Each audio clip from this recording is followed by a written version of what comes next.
students from TIT, NIT, you can change this paradigm. The Tripura solution provider, complete solution, Tripura থেকে হবে। আমাদের প্রযুক্তি ভারতবর্ষে এবং বিশ্বের বিভিন্ন জায়গায় তারা নিয়ে যাবে, এটা তোমরা করতে পারবে। And you think about science, do research. আমাদের কি কর্তব্য? আমাদের কর্তব্য হচ্ছে as a department we must recognize your talent. আমি মিস্টার মূর্তিকে বলবো, আমাদের সচিব যিনি দপ্তরের, I think next year on 20th of February we must reward those students who invented যে বিষয় করো, we have to reward them, we have to recognize them. এই যে একটা সার্টিফিকেট নিয়ে যাওয়া, আমাকে আজকে কি দিয়েছে, একটা মেমোরেন্ডাম দিয়েছে, বলছে সম্মান। আমি জানতাম না যে সম্মান এইভাবে দেওয়া হয়। ওই যে আমাদের একটা একটা করে দিয়েছে, এটা সম্মান।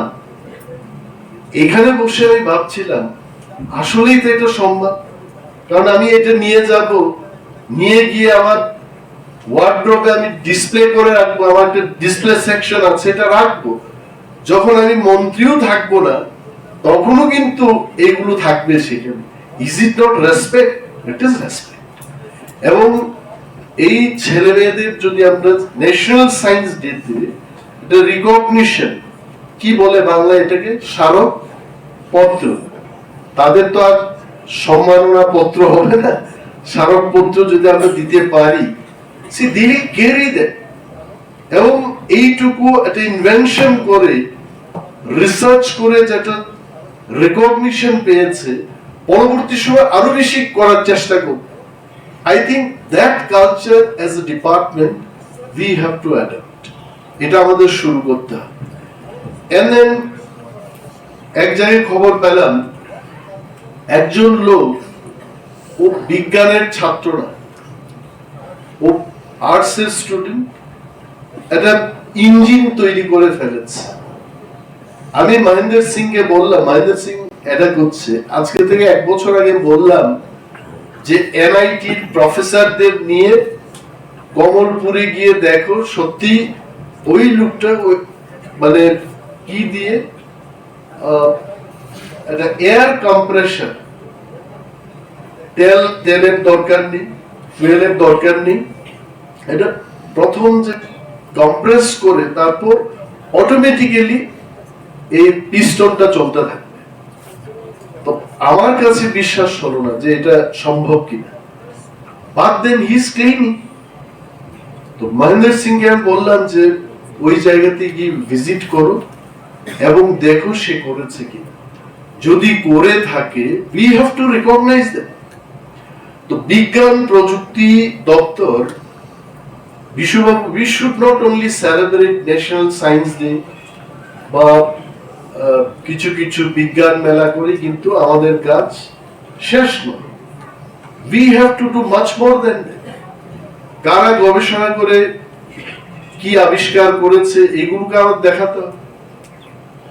আমাকে বলা হলো যে এনআইটি স্টুডেন্টরা আসবে না, টিআইটি স্টুডেন্টরা নাও আসতে পারে। ওয়াই? আমি বললাম কেন আসবে না, ব্যবস্থা করো তাদের আনা, because this programme is for. এখানে শুধু কৃষকদের বসিয়ে বা ছোটখাটো ব্যবসায়ীদের বসিয়ে যদি আমরা ন্যাশনাল সায়েন্স ডে পালন করি, এটার কোনো যুক্তিকতা থাকবে? Definitely not. Next year even invite those science teachers, NIT থেকে যারা প্রফেসররা থাকবেন তাদের নিয়ে আসবেন, এমবিবি কলেজ থেকে বিজ্ঞানের বিষয় শিক্ষকদের নিয়ে আসবেন। Let them also speak. Let the program start in the morning from 8 o'clock. Don't wait for the ministers. You start. মিনিস্টারদের কোনো ঠিক ঠিকানা নেই। কেন? 150 people they blocked me in my residential quarter today. তাদের প্রবলেমটা কি? তাদের প্রবলেমটা হচ্ছে আমার একটা পেশেন্ট জিবি হাসপাতালে আছে, জায়গায় হেল্প করছে। তো এখানে যদি আমি তোমাদেরকে জাস্ট মানে বলছি কিভাবে, যেমন বিটা করোনা ভাইরাস হচ্ছে খুবই নোটোরিয়াস হিউম্যানের কাছে, কারণ কি ওরা স্পিসিস জাম্প করতে পারে। তোমরা জানো ব্যাট থেকে বা ফেরেট থেকে ওরা হিউম্যানে ইনফেক্ট করে। তার জন্য আমরা যখন মিউরেন্ট বিটা করোনা ভাইরাসে করছি, সেখান থেকে যে স্টাডিটা করে যে হেল্পটা আমরা পাচ্ছি, সেটাকে আমরা করোনা ভাইরাসে করতে চাইছি। এইবার আমি আমার এত মানে 17 বছরের আইজার কলকাতার কাজকে কম্বাইন করে বলতে পারছি আমরা সিগনিফিকেন্টলি কন্ট্রিবিউট করেছি যে ভাইরাস ব্রেনে এলো। ব্রেনে এসে কি করে, যার জন্য তোমার মেনিনজাইটিস, এনসেফালাইটিস এই সমস্ত রোগগুলো হচ্ছে, ব্রেন রিলেটেড ডিমাইলিনেশন হচ্ছে। তার একটা হচ্ছে থ্রু নিউরো ইমিউন মডুলেশন। আমাদের ব্রেন সেল আর আমাদের পেরিফেরাল ইমিউন সেল ইন্টারঅ্যাক্ট করে একটা মানে সিস্টেম তৈরি করছে, যার জন্য ভাইরাসটা বেরিয়ে যাচ্ছে, ভাইরাসকে কিল করে দিচ্ছে। যদি কিল না করতে পারে তাহলে এই ডিজিজ হচ্ছে। সেইটাই হচ্ছে পারসিস্টেন্ট ক্রনিক প্রোগ্রেসিভ ডিমাইলিনেশন, যেটা কিনা মাল্টিপল স্ক্লেরোসিসকে মিমিক করে। মাল্টিপল স্ক্লেরোসিস হচ্ছে একটা ডিজিজ যেটাতে ডিমাইলিনেশন হয়। আমরা সবাই জানি যে নার্ভ কন্ডাকশন আমাদের একটা সিগনিফিকেন্ট রোল প্লে করে ফিজিওলজিতে। আমাদের যদি হাতে একটা মশা বসে, আমরা সঙ্গে সঙ্গে সেটা মাথায় নিয়ে অ্যানালিসিস হয় মশাটাকে মারি বা উড়িয়ে। এখন এই যে নার্ভ কন্ডাকশনটা যার মধ্যে দিয়ে যায়, সেই মাইলিংটা যখন নষ্ট হয়ে যায়, তখন যে ডিজিজটা হয় সেটা হচ্ছে ডিমাইলিনেটিং ডিজিজ। আর এই ডিমাইলিনেটিং ডিজিজটা নর্দার্ন ইউরোপ, আমেরিকা, তারপরে তোমার অস্ট্রেলিয়া, নিউজিল্যান্ডে খুব বেশি আছে, কিন্তু ইন্ডিয়াতে আজও এটা নেগলেক্টেড ডিজিজ। হয় আমরা ধরতে পারি না, অথবা আমরা এমআরআই করে সে যাই না ডাক্তারের কাছে, আমরা সেটাকে আদার নিউরোলজিক্যাল ডিজিজ বলি। কিন্তু এখন সময় এসেছে, যেহেতু লং কোভিড এটা একটা ওয়ান অফ দ্য ম্যানিফেস্টেশন, যে to understand how the virus, when virus is not there in the system, can cause neurological disorder. তো সেখানে আমাদের মানে ল্যাব নিউরো ইমিউন মডুলেশনে কাজ করছে, কিভাবে দুটো সেল কমিউনিকেট করে বা একটা সেলে ভাইরাস গেলে সেটা আরেকটা সেলকে কিভাবে এফেক্ট করছে সেটা স্টাডি করছি। প্লাস আমরা ভাইরাসের কোন প্রোটিনটা is important to cause the disease সেটা বার করবার চেষ্টা করছি। আর এর সঙ্গে সঙ্গে যেটা আজকে আমি ভেবেছি বলবো, কারণ ডক্টর অসীমা চ্যাটার্জির কাজের পরে সেটা হচ্ছে যে আমরা নিমবার্ক এক্সট্রাক্ট থেকে anti beta corona viral as well as anti-cancer property এবং বায়োঅ্যাক্টিভ কম্পাউন্ড আইসোলেট করার চেষ্টা করছি এবং কিছুটা হলেও সক্ষম হয়েছি। সেটা আজকে তোমাদের বলবো। সেখানে ফার্স্ট হচ্ছে যে আমাদের কথা হচ্ছে আজকে মডার্ন মেডিসিন এত হেল্প করছে, আমাদের আবার ফার্মাসিউটিক্যাল দরকার কি, আমাদের ইথনোমেডিসিনালের দরকার কি?